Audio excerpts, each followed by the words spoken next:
meeting to honor Telangana martyrs turned into a battleground for politicians and free-for-all in Andhra Pradesh Warangal district on Sunday.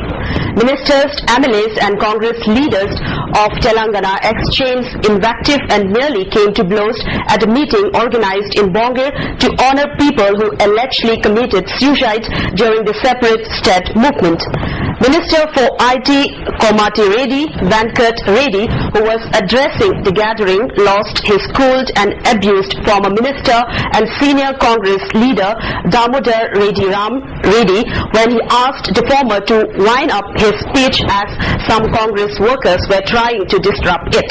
Damodar Reddy, who was present on the dais, tried to prevent the IT ministers from making adverse comments against former Chief Minister Y.S. Rajashekara Reddy.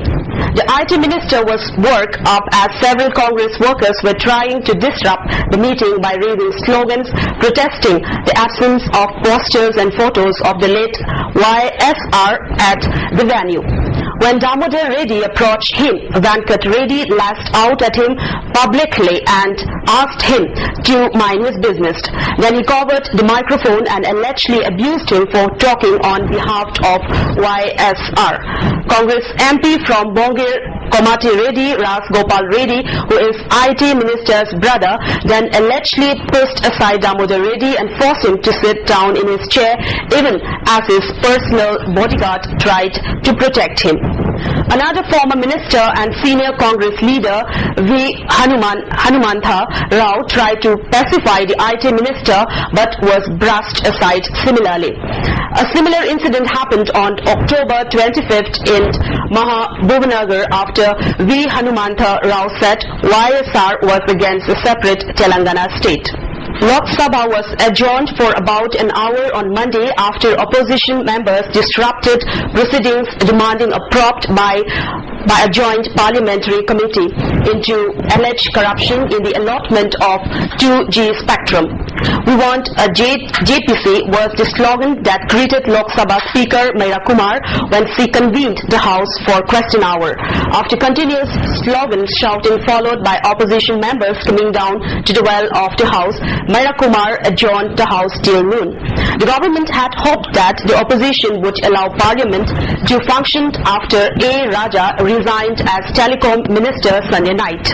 Prime Minister Manmohan Singh is likely to give a statement on the subject in Parliament at about 12 noon.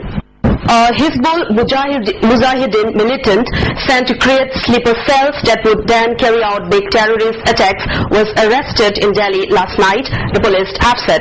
Inspector General of Police Jammu Ashok Gupta said Abdullah Inquilabi is a Pakistani who has killed 25 people in different militant attacks.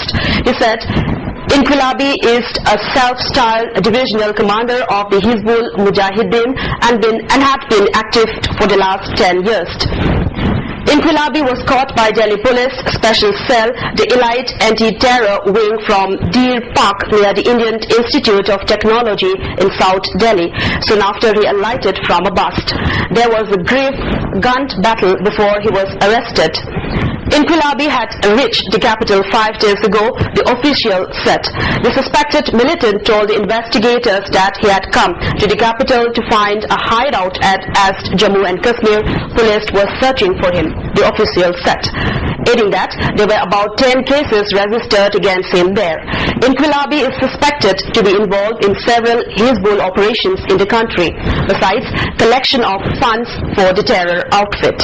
A 39-year-old man in the Argentine capital was arrested on charges of kidnapping a teenage girl he met on social networking website Facebook, authorities said.